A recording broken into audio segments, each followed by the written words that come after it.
আপনার পাড়ার পেট্রোল পাম্পে লম্বা লাইন, বাজারে সবজির দাম আকাশ ছোঁয়া, কলকারখানায় লোডশেডিং হচ্ছে। এগুলো কি আলাদা আলাদা সমস্যা মনে হচ্ছে? কিন্তু না, এগুলো একটাই সমস্যার তিনটি মুখ। সমস্যার নাম হরমুজ প্রণালী। হরমুজ প্রণালী দিয়ে বিশ্বের মোট নৌপথের প্রায় ৩১% অপরিশোধিত তেল এবং 20% এলপিজি যায়।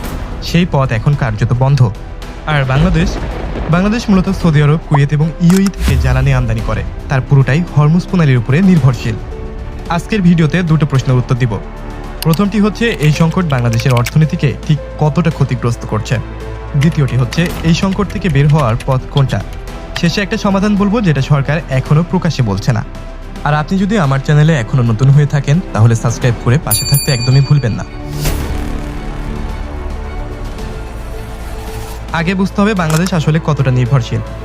বাংলাদেশের মোট জ্বালানির চাহিদার প্রায় 60 থেকে 70% আমদানি নির্ভর, বিশেষ করে ডিজেল এবং অকটেন। প্রতি মাসে প্রায় 4.5 থেকে 5 লক্ষ টন জ্বালানি আমদানি করা হয়। এই জ্বালানির 80% আসে মধ্যপ্রাচ্য থেকে, মানে প্রতি মাসে প্রায় 5 লক্ষ টন। হরমুজ বন্ধ হলে সেটা আসবে কোথা থেকে? কৃষি, শিল্প কারখানা এবং গণপরিবহন এই তেলের প্রধান ভোক্তা। মানে শুধু গাড়ি না, আপনার ধান ক্ষেতের সেচের পাম্প, আপনার পোশাক কারখানার জেনারেটর, আপনার বাসের ইঞ্জিন, সবকিছুই এর উপর নির্ভরশীল। এবার ক্ষতির হিসাবটা করি একটা একটা করে। প্রথম আঘাত কোথায় পড়েছে? জ্বালানি এবং বিদ্যুৎ। দীর্ঘ লাইনে দাঁড়ানো অনেক পাম্পে সোল্ড আউট এবং ডিজেল মজুত না থাকার খবর সাধারণ মানুষের উদ্বেগ তৈরি করেছে। সরকার বারবার বলছে মজুত রয়েছে, কিন্তু বাস্তবে বাজারে ভিড় এবং হুড়োহুড়ি দেখা যাচ্ছে। এলপিজি আমদানি ব্যাহত হলে বিদ্যুৎ উৎপাদন ব্যয় বাড়বে এবং শিল্প খাতে অনিশ্চয়তা তৈরি হবে। সামনে গ্রীষ্ম এবং শেষ মৌসুমের জন্য এটা মরার উপর খাড়ার ঘা। দ্বিতীয় আঘাতটি মূল্যস্ফীতি। বৈদেশিক জ্বালানি মূল্যের ঊর্ধ্বগতি, আমদানি ব্যয় বৃদ্ধি এবং বিনিময় হারের চাপ উৎপাদন ও সরবরাহ ব্যবস্থা ব্যয় বাড়াচ্ছে, যা মূল্যস্ফীতিকে পুনরায় ঊর্ধ্বমুখী করতে পারে। অর্থনীতিবিদ মাইনুল ইসলাম বলেছেন, তেলের দামের সাথে বিদ্যুতের একটি সম্পর্ক রয়েছে। বিদ্যুতের সাথে কৃষকের উৎপাদন খরচ যুক্ত। সংঘাত দীর্ঘমেয়াদী হলে মূল্যস্ফীতি বাড়বে, নিত্য প্রয়োজনীয় পণ্যের দামও বাড়বে।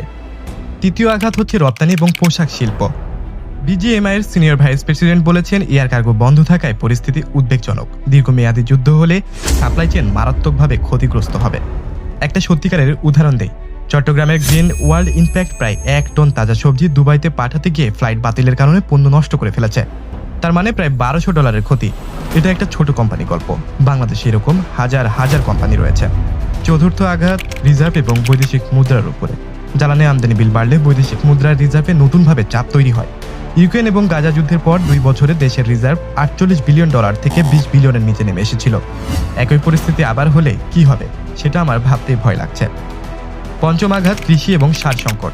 হরমুজ সংকট এখন শুধুমাত্র জ্বালানি বিষয় না, এটা সরাসরি বাংলাদেশের খাদ্য নিরাপত্তা এবং কৃষি অর্থনীতির উপরে চাপ তৈরি করছে। বিশ্ববাজারের প্রায় 30% সার পরিবহন বাধাগ্রস্ত হচ্ছে।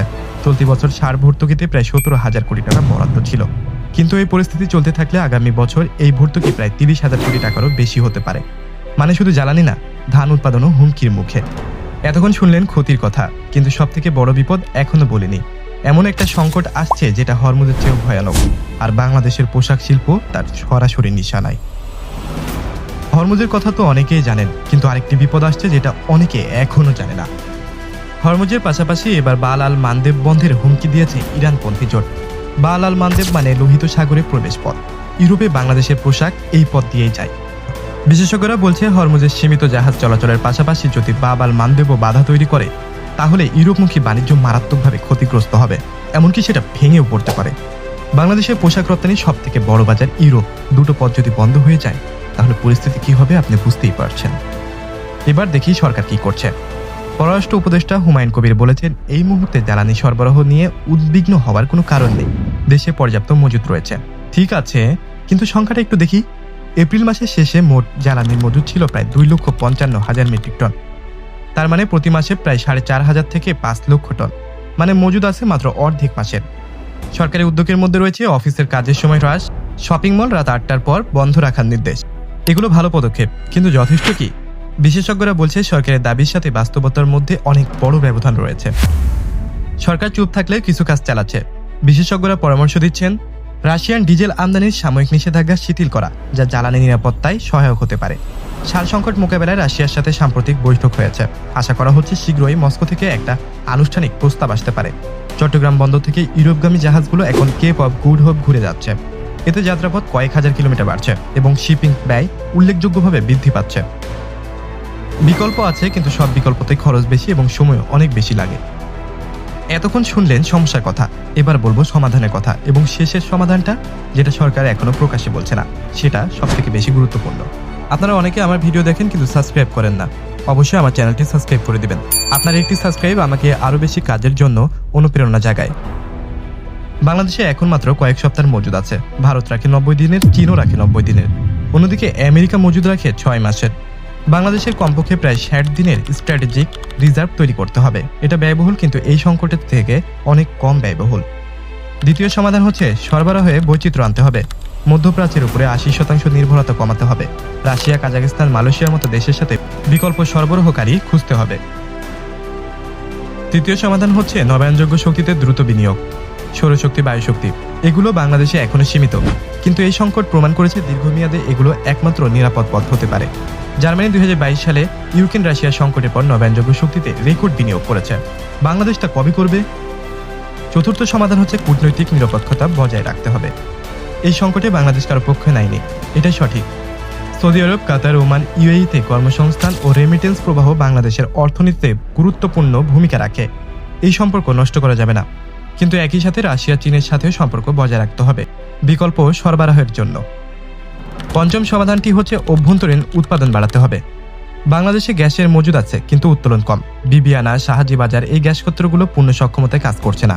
কেন? কারণ বিনিয়োগ নেই এবং রাজনৈতিক সদিচ্ছাও নেই। দেশীয় গ্যাস উত্তোলন বিনিয়োগ বাড়লে আমদানি নির্ভরতা কমবে, এটাই দীর্ঘমেয়াদী সমাধানের একমাত্র পথ। এই সংকট কি শেষ হবে? সহজ উত্তর হচ্ছে এখনই না, অন্তত শীঘ্রই না। ট্রাম্প নতুন করে হুমকি দিয়েছে, ইরান হরমুজ না খুললে বৈদ্যুতিক কেন্দ্র এবং সেতুতে হামলা চালানো হবে। ইরান বলছে আমেরিকা ও ইসরায়েল ছাড়া অন্য দেশের জন্য হরমুজ খোলা রয়েছে, মানে আলোচনা চলছে কিন্তু সমাধান নেই। বাস্তবতা হলো হরমুজ খুললে শিপিং ইন্ডাস্ট্রি স্বাভাবিক হতে মাস লেগে যেতে পারে, জাহাজ ফিরতে মাস লেগে যাবে এবং পণ্যের দাম তুলনামূলক অনেক বেশি হবে। হরমুজ সংকট বাংলাদেশকে একটা কঠিন সত্য শিখিয়েছে। আমরা বিশ্বের অন্যতম আমদানি নির্ভর দেশ, তেলে নির্ভর, গ্যাসে নির্ভর, এমনকি সারের উপরেও নির্ভর। কিন্তু শুধু অপেক্ষা করলে হবে না, প্রস্তুতি নিতে হবে। স্ট্র্যাটেজিক রিজার্ভ, সরবরাহ বৈচিত্র্য, নবায়নযোগ্য শক্তি, দেশীয় উৎপাদন, এই 4টা পথে বের হওয়া সম্ভব। আপনার কাছে আমার একটাই প্রশ্ন, বাংলাদেশ কি এই সংকট থেকে সত্যিকার অর্থে শিক্ষা নেবে, নাকি সংকট শেষ হলে আবার ঘুমিয়ে পড়বে? নিচে আপনি কমেন্টে বলুন। ভিডিওটি তথ্যপূর্ণ লাগলে লাইক দিন, শেয়ার করুন এবং এরকম গভীর বিশ্লেষণ পেতে এখনই আমাদেরকে সাবস্ক্রাইব করুন। সেই পর্যন্ত চোখ খোলা রাখুন। দেখা হবে পরের কোনো ভিডিওতে। ততক্ষণ ভালো থাকবেন, সুস্থ থাকবেন। আল্লাহ হাফেজ।